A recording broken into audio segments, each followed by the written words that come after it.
नमस्कार दोस्तों, मैं मोना निगम आप सभी का स्वागत करती हूं अपने YouTube channel concept clear by Mona में। इस चैनल का motto topic wise concept clear कराना है।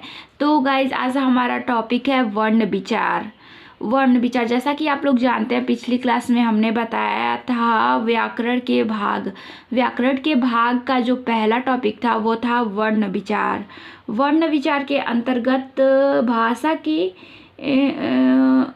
की मूल इकाई ध्वनि तथा वर्ण पर विचार किया गया है। तो आज हमारा वही टॉपिक है ऑर्थोग्राफी। तो पहले से स्टार्ट करते हैं शुरू से। वर्णमाला वर्ण विचार के अंतर्गत जो आता है उसको बोलते हैं वर्णमाला। वर्ण विचार के अंतर्गत जो आता है उसे बोलते हैं वर्णमाला। अल्फ़ाबेट्स वर्णों के व्यवस्थित एवं क्रमबद्ध समूह को वर्णमाला कहते हैं। वर्णमाला को अक्षर समूह भी कहा जाता है। और हिंदी वर्णमाला में वर्णों की संख्या 52 है। मानक हिंदी वर्णमाला में वर्णों की संख्या 45 है। हिंदी के उच्चारण के स्थान पर 45 है, कहीं कहीं 44 भी बताया गया है। इसके बाद आता है आपका वर्ण, इसको बोलते हैं लेटर। भाषा की सबसे छोटी इकाई ध्वनि या वर्ण है। ध्वनि वर्ण का उच्चारित रूप है और वर्ण ध्वनि का लिखित रूप है। मुख से निकलने वाली प्रत्येक सार्थक ध्वनि को वर्ण कहते हैं। ये आपका हिंदी वर्णमाला के वर्ण। इसमें पहला है आ ई उ री ए ओ औ अंग अह।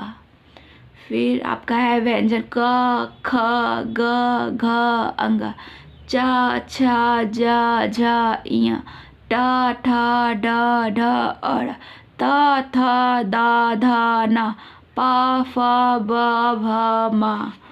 उसके बाद है आपका य र ल व स ख श ह छ त्र ज्ञ।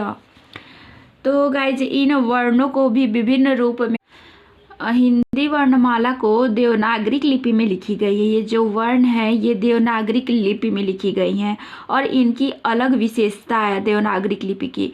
उसकी विशेषता हम अगले क्लास में आगे मतलब जो क्लास आएगी उसमें बता देंगे कि क्या क्या विशेषता है। हाँ, तो वर्णों को अच्छे रूप से लिखा जाता है। तो हिंदी इन वर्णों को भी विभिन्न रूप में विभक्त किया गया है। तो आइए देखते हैं वर्ण के रूप। वर्ण के रूप में मतलब इन वर्णों के उच्चारण के स्थान पर वर्ण को दो भागों में विभक्त किया गया है। पहला है स्वर और दूसरा है व्यंजन। और फिर दूसरा है आपका वर्ण के रूप में वायु संवेग मतलब बोलने के आधार पर मुख से कितनी हवा निकलती है कितनी हवा नहीं निकलती है, मतलब कम हवा और तेज हवा के आधार पर भी वर्णों को विभक्त किया गया है। तो ये वायु संवेग के आधार पर दो प्रकार के वर्ण होते हैं, अल्प प्राण और महाप्राण। और तीसरा है आपका वर्ण के रूप में तारत्व के आधार पर वर्ण दो प्रकार के होते हैं, सघोष वर्ण और अघोष वर्ण। इन मतलब किन वर्णों को बोलने में मुख में कंपन पैदा होती है। तो अगले क्लास में हम लोग देखेंगे उच्चारण स्थान के आधार पर वर्ण के भेद। तो गाइस आज के लिए इतना ही। अगर वीडियो अच्छा लगा हो तो लाइक करें।